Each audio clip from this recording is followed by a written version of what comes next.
So, good evening, attorney. So, tonight I'm going to make a commentary video about the film I watched a while ago, which is entitled Give Up Tomorrow. So, it was a serious illegal detention case happened in Cebu City, where two victims and 7 accused were involved in this case.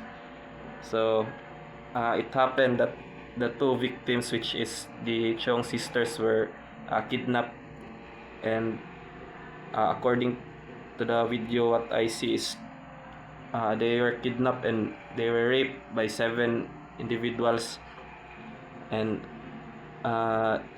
they were killed and thrown in the forest of the Cebu City.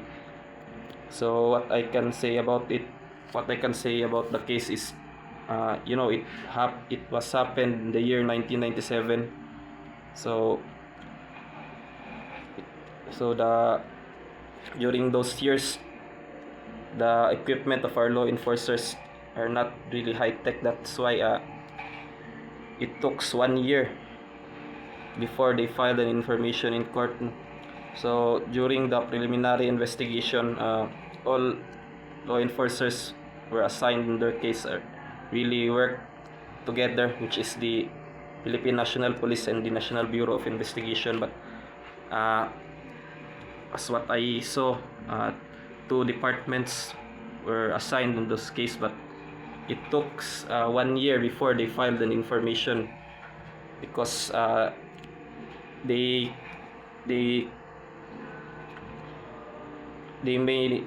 can't find such evidences which will link to the crime. And during the trial, before the trial happened, there are motions were filed by the defense in order to abolish the information filed by the prosecution.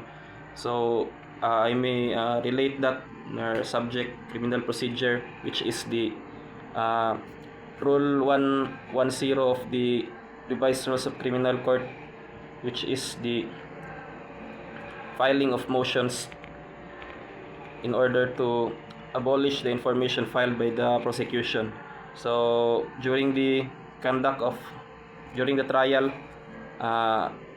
both parties presented evidence, the prosecution and the defense parties, and the trial took almost 1 year before the judge have his verdict.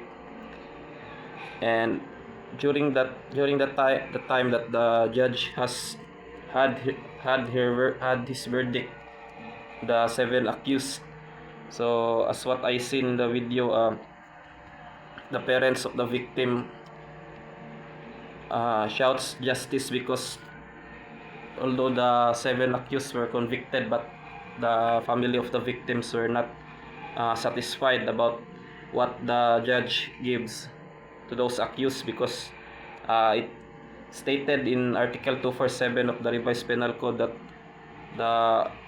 the penalty of heinous crime is death penalty, and it was year 1997. Death penalty was not suspended in those years.